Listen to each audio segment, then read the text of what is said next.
जो 100 समझदार दुश्मनों से 100 समझदार दुश्मनों से एक ऐसा दोस्त जो कि ना समझ हो, वो ज्यादा खतरनाक है। इतना खतरा सामने वाले 100 दुश्मनों से नहीं है जितना एक नासमझ दोस्त से खतरा है। क्योंकि जो सामने वाले दुश्मन 100 हैं, वो ललकार के सामने मुकाबला करेंगे, हमें पता है हमारे दुश्मन है, हम डट के उनका मुकाबला करेंगे। उस पे ना हम यकीन करते हैं, ना कोई यकीन की गुंजाइश है। लेकिन जो अपना व्यक्ति होता है, जो हमारा अपना बनने की कोशिश करता है, वो अगर ना समझ है तो वो 100 दुश्मनों के मुकाबले में अकेला ही नुकसान कर देता है। एक शायर ने एक शेर कहा था कि दिल के फफोले जल उठे दिल के दाग से। क्या कहा था? कि दिल के फफोले जल उठे दिल के दाग से, इस घर को आग लग गई घर के चिराग से। तो दोस्तों, कई बार क्या होता है कि खतरा बाहर से नहीं होता, और जो खतरा बाहर से होता है उसको हम समझ लेते हैं, उसका हम मुकाबला करते हैं, उसका हम इंतजाम करके रखते हैं। कई बार घर के दीपक से ही घर को आग लग जाती है, और घर के दीपक पे सबको यकीन होता है, लेकिन वो कई बार घर को ही फूंक देता है। तो इसलिए हमने उनसे रिक्वेस्ट की, हमने कहा, हमने लाइव आकर भी कहा, वैसे भी रिक्वेस्ट की कि देखिए, हमें आपकी सपोर्ट की कोई जरूरत नहीं है, ये हमारा केस है, इसको हम देख रहे हैं, इसका भला बुरा, अच्छा बुरा जो भी हम करेंगे वो हमने किया है, और अपने क्लाइंट की वेलफेयर के लिए किया, आगे भी करते रहेंगे। हमने जो हमें कानूनी रूप से अच्छा लगा वो हमने किया। और कुछ पॉलिसीज कानूनी लड़ाई की ऐसी होती हैं कि वो सार्वजनिक रूप से नहीं बताई जा सकती, उसके कुछ कारण होते हैं। कुछ बातें ऐसी हैं जो मैंने खुद शाहिद हुसैन को नहीं बताई, खुद गुलाम हैदर को नहीं बताई, और अंसार बरनी साहब को भी नहीं बताई। कुछ बातें मैंने छुपा के रखी है, जो कि मैंने कुछ कानूनी कार्रवाइयां में पॉजिटिव ऑर्डर हुए हैं, वो मैंने छुपा के रख रखे हैं। यहां तक कि मेरे सभी जूनियर्स को भी उस बारे में नहीं पता, सिर्फ एक आध जूनियर को पता है, और वो भी वहीं तक सीमित है। तो कुछ बातें ऐसी होती हैं कि हम सार्वजनिक रूप से उनको नहीं बता सकते। अगर हम ऐसा करते हैं तो उनसे न केवल सामने वाला व्यक्ति होशियार हो जाता है, बल्कि उस ऑर्डर को तोड़ने की कोशिश करता है, अगली कोर्ट में जाकर के उसको रोकने की कोशिश करता है।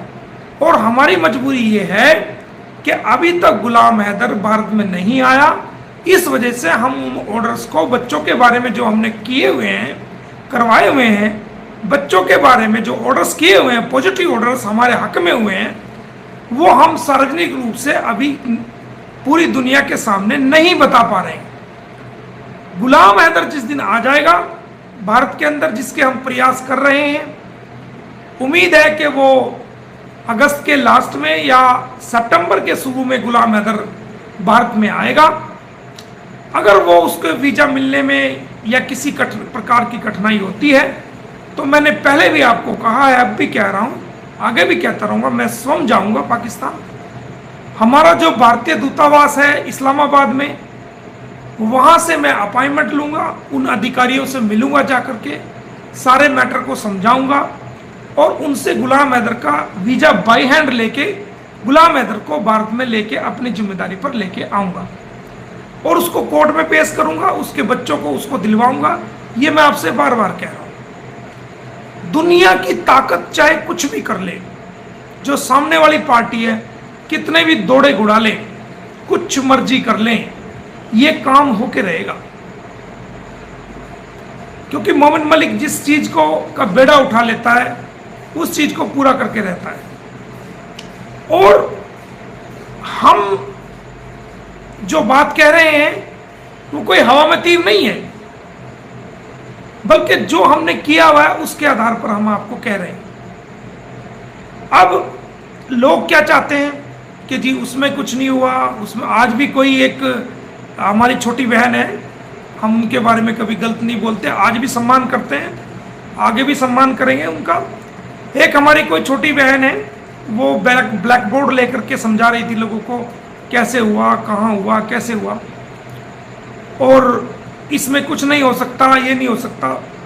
तो दोस्तों, हमारा जो ब्लैक बोर्ड है वो हमारा ब्लैक बोर्ड कभी का भर चुका। हम अपने ब्लैक बोर्ड पर कानूनी कार्रवाई को अच्छी तरह कर चुके, समझा चुके, लेकिन वो दुनिया को जब बताएंगे जब गुलाम हैदर भारत की जमीन पर आ जाएगा, क्योंकि हमारा मकसद पब्लिसिटी लेना नहीं है।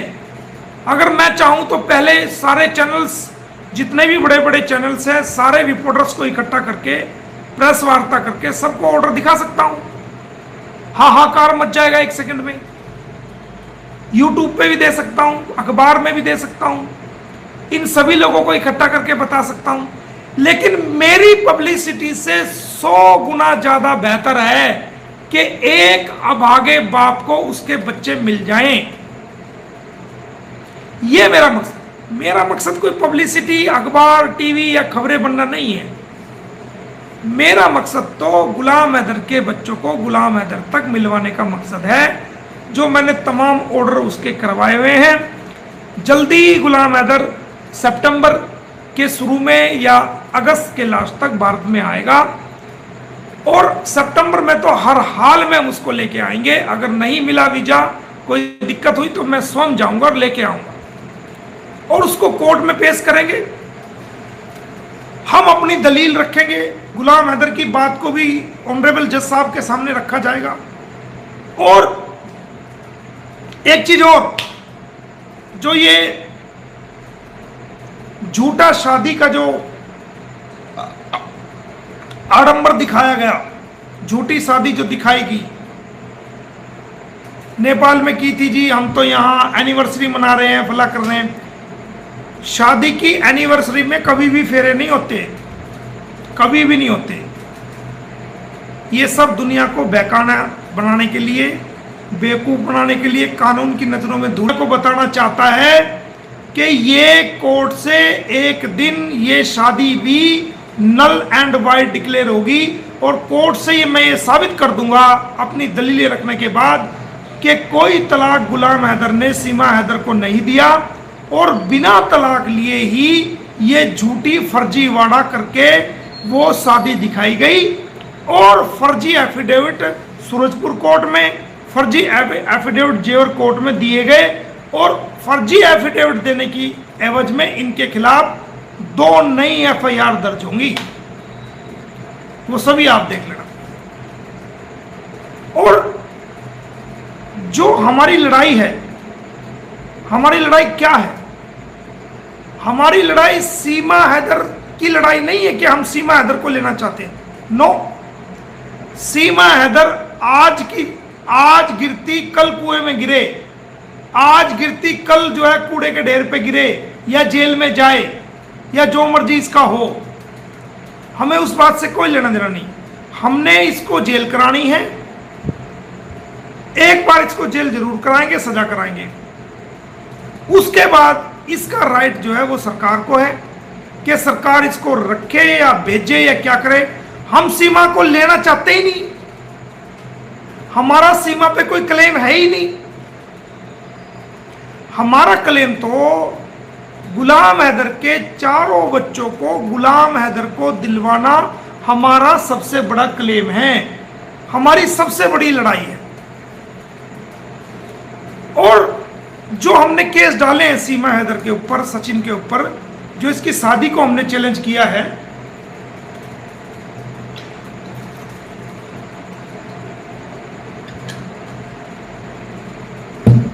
उसका मकसद ये नहीं था कि हम सीमा हैदर को लेना चाहते हैं या गुलाम हैदर सीमा हैदर को ले जाना चाहता है। नो, उसका जो मकसद था वो ये था कि इसको बेनकाब करना, जो दुनिया भर की स्पोर्ट इसने झूठ बोल के इकट्ठी कर ली थी, उस स्पोर्ट को खत्म करना जो खत्म हमने कर दी, और दुनिया को दिखाना कि कितनी झूठी है। जो दुनिया में गुलाम हैदर को इसने बदनाम किया, वो हमें दुनिया को दिखाना था कि गुलाम हैदर का कोई कसूर नहीं है, सारा सीमा हैदर का कसूर है, और कोई शादी इनके बीच में नहीं हुई। और जब शादी नहीं हुई तो इसके बच्चों पे भी गुलाम हैदर का हक है, और अगर गुलाम हैदर चाहे तो उसकी बीवी सीमा हैदर पे भी उसका हक है। लेकिन हम सीमा हैदर को ले जाना नहीं चाहते, नहीं चाहते, नहीं चाहते।